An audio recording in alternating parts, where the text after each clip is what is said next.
Welcome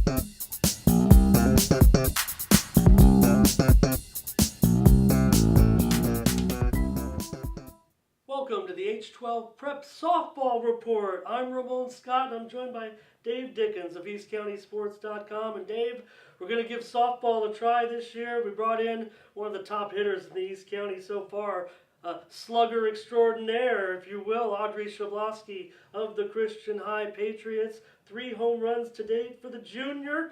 And we also had an interview earlier with her and Eric Smelko of the Helix Highlanders, and they had a connection with Audrey's brother being up at St. Mary's College, and Eric taking his trip up there before he committed, and they got to be friends and made a friendship here with Eric and Audrey. But we're going to talk prep softball. We're going to cover all the teams in the East County. We start off with the Christian Patriots, Dave, and we talked to Audrey about the team earlier, but we also want to talk about a little bit of preview of the conference and some of the teams.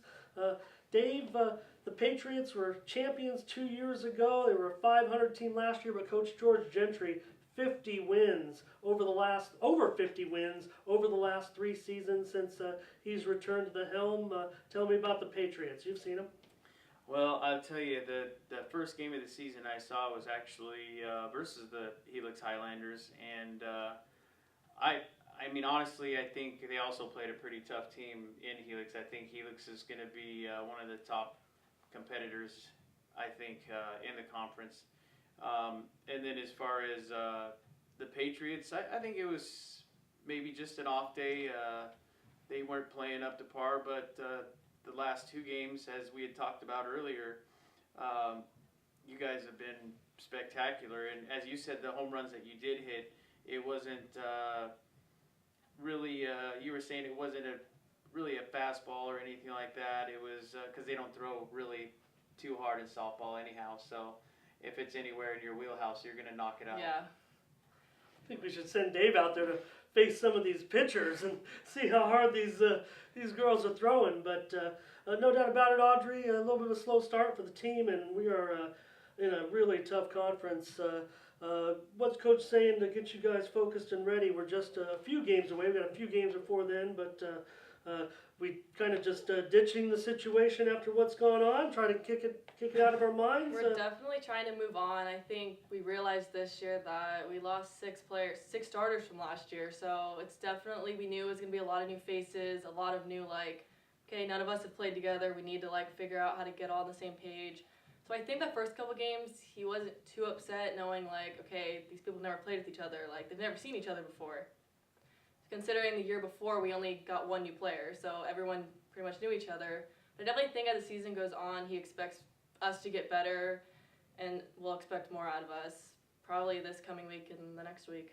Was Mar Vista really that good? Or was that just one of those games that you just sweep under the rug that you just weren't ready for that game? They were an average team. I wouldn't say that they were the top team, but they weren't terrible either. I just think once it the walks and the hits kept happening, we kind of just let down and fell apart. I think we all just kind of gave up in that game when we could have stayed on top. We could have fought back, but everyone was really down that game. So. But as you said, it propelled you to win 2 games in a row. Yeah. The pitching has improved. The hitting has improved. So we're now on an even keel. And definitely, what are you guys thinking about that Bonita Vista game? I mean, you've had quite a few days off now, practiced up. What are you thinking? I know they've won a couple solid games. I saw that they beat Cathedral, and I know they were playing in the big tournament down at Kit Carson, so I don't know. We'll see how it goes. I think if we just do our best, then it'll all work out. And I think coaches will be happy if we just do the best that we can. Well, Dave, let's talk about some of the teams that were at Kit Carson for the big Cougar Classic. It's a Lollapalooza of softball up there, if you will. You can play your game, watch other games on several fields, just go back and forth, watch all your future opponents and things like that. Take a look at some of the Grossmont Conference teams, Dave. We'll start with the Hills League. The Granite Hills Eagles are the #1 team in the county entering the week, but what happened on Monday? The Eagles lost to #2 Eastlake 2-0 in the Cougar Classic Gold semifinal as the Titans finally cracked EastCountySports.com Player of the Week, Stacy Chambers, with a pair of bases loaded walks in the 6th inning. Chambers, a junior, and senior Katie Dobbs, they might be one of the best 1-2 punches in the whole county. They started the season, Audrey, with back-to-back no-hitters. I don't know if you caught that. And then Chambers came back, threw a one-hitter. But since then, some of the good teams, as they got into the deeper rounds of the Cougar Classic, caught up to them a little bit. Still a combined 0.63 ERA with 52 strikeouts. Both girls have also hit a home run, and Chambers had 8 home runs last year. Junior Bailey Wallace is hitting over 500, and senior Morgan Kelly is hitting 467, and Haley Johnson had a great year last year. She's sure to get rolling at the plate. Dave, Granite Hills? You know, that performance that Stacy had, I believe it was against Del Cap especially, is the one that we refer to most, was definitely the best performance of the year. I think that Curtis Barnes has a good team put together, though, and he's been there for quite a while now. And I think Granite Hills is definitely going to be one of the teams to beat. I think they're going to remain at the top, especially with their pitching. Audrey Chambers, an underclassman as well, just like you, one of the best talents in the county, huh? Yeah, I used to play with her a while back, and I know her. I played with Bailey. Like, I know a lot of girls on that team, and they're all super good players. Like, that team is definitely going deep this year in CIF. And that surprised you, yesterday's result, 2-0 against Eastlake. Eastlake's the number 2 team in the county, so that was number 1 and number 2. I guess anyone could have won that one. It took a pair of bases loaded walks off of Chambers in the 6th inning to finally crack, and that's what happens in softball. Yeah, for sure. Yeah. The 9th-ranked Santana Sultans figured to be the toughest challenger to the Eagles. They're led by a senior legend, if you will, Maddie Mendez, who had 11 wins last season and over 40 RBI at the plate. And sophomore Joey Barkheimer has a home run already in the Sultans. They're 2-1.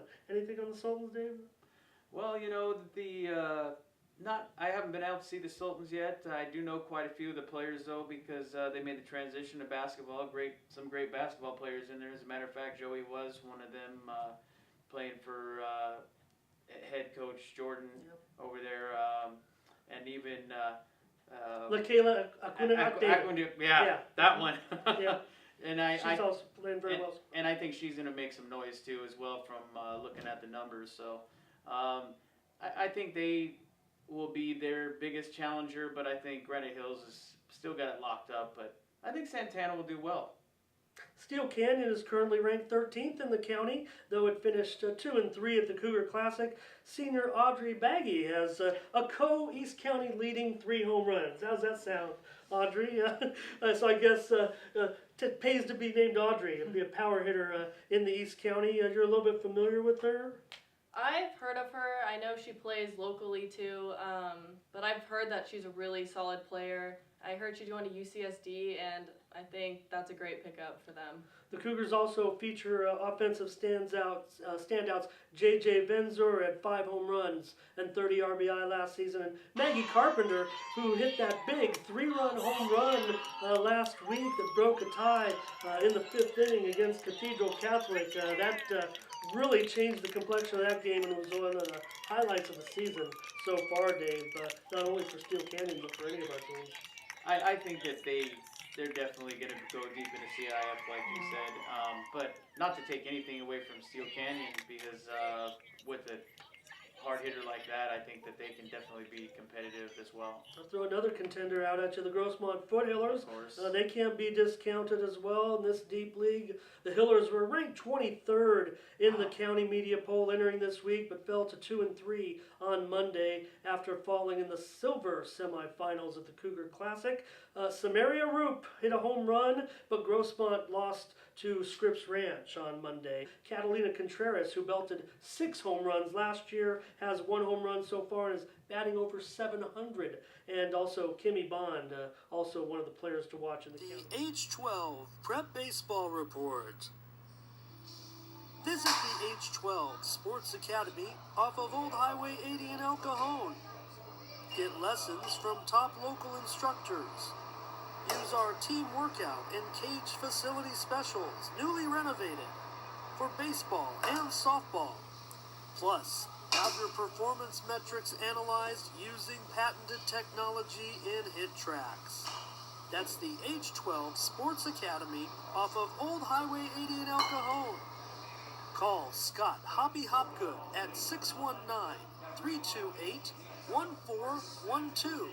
That's the H12 Sports Academy in El Cajon. Valhalla is 3-4 so far, but fared better than any other team at the Cougar Classic, really, out of these county clubs. The Lady Norsemen were in the Bronze Division Finals, but fell to La Costa Canyon 4-2. Kelly Olson had a 2-run home run in the 5th inning of that loss. Valhalla got to the final by crushing Otay Ranch 10-2.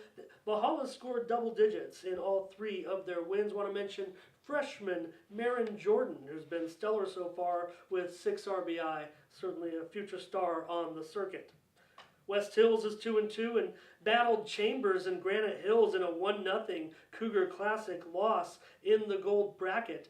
Senior Kimmy Broward pitched a one-hitter to beat Imperial 1-0 as Star Gaylord drove in the winning run with a walk-off hit. Sophomore Sarian Brown leads the team with a .455 average. Over in the Valley League, the 22nd ranked El Capitan Vaqueros defeated Christian to open the season before falling to Granite Hills in their next game. Allison Von Yokes drove in a pair of runs in that win over the Patriots. El Capitan really gets rolling this week. They played today. I did not have a final yet. Well, Audrey, we're going to ask you to comment on that game. Christian losing to El Capitan. What'd you see? Allison and the rest of the Vaqueros. I think that was a tough loss for us considering we've beaten them pretty much every other year.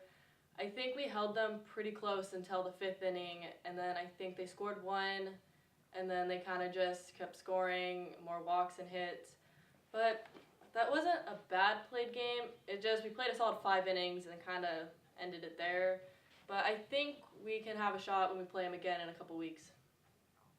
The Mount Miguel Matadors have a League Player of the Year candidate in senior Jackie Espinoza. The Matadors rallied to beat Gompers 6-5 in their opener, and they played Liberty Charter in a wild game on Tuesday. I was just showing Audrey, Dave, Tuesday, Mount Miguel went up against Liberty Charter. Liberty, the defending, well, I'll say they were the Division 5 champions last year. They've moved up to Division 4 this year. They were playing Mount Miguel when I left to come here for this broadcast. It was 11-11, and the final score was 23-11, something like that. Liberty got going big in that game.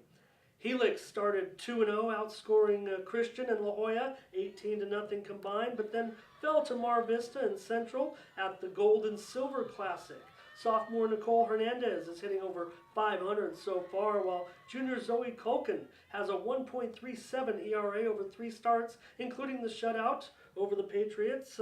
She had 8 wins last season. The Highlanders opened the Falcon Fiesta on Tuesday against San Dieguito. What did you think about Zoe? I think she was a pretty good player. I think Helix is overall a solid team. I think if we just, again, didn't lose it in that 5th inning, we probably could have rallied something up. But no shame to losing to Helix. Dave, also for the Highlanders, for new head coach Darren Emery, that he has juniors Erin Brown. She hit over 440 last year. Cameron Johnalonis, she hit over 415 last year. Avery Perez, 394. You've seen the Highlanders. You're touting them. Tell me. Yeah, as a matter of fact, that was another one we were talking about getting on the show as well. As Avery Perez has been quite impressive hitter for Helix, and one of Coach Darren's. He definitely has high regard for her and her play. Helix, they have quite a bit of pitching as well. I think that's going to be their strong point. I don't know if you would agree as well after playing them. Yeah, they definitely got a couple of our players. I think it took a couple at bats to get used to the pitching because they have pretty good pitching over there, which is what we sometimes lack. Monte Vista also opened with a pair of wins, but have since dropped 3 straight. The Monarchs are led by senior Iona Upham and junior Desiree Corona. The El Cajon Valley Braves have played just 1 game so far, and it was against the Mountain Empire Redhawks. who are 3-0, by the way, Dave, heading into the week. The Redhawks are averaging 17 runs for their 3 contests. Freshman Abby Curran has a home run and 8 RBI. I'll just touch on a couple of teams. We'll wrap it up. Foothills Christian, they were up against the Julian Knights on Tuesday. The Knights beat the Eagles 12-2 last week. Holly Johnson had 3 RBI in that one. And we, of course, mentioned Liberty Charter and their success so far. They're led by Sarah Johnston, who has a home run so far. And we were looking up, I didn't have time to write them down, but a ton of players had RBIs in that game against Mount Miguel. We'll cover that a little later. All right, well, that's going to do it on the H12 Prep Softball Report. Dave, thank you for getting this together, and thank you to Audrey Shebloski for coming out. We're right here at Christian High. We'll try to make it easy on her, but and for Dave Dickens, I'm Ramon Scott. Thank you for joining us.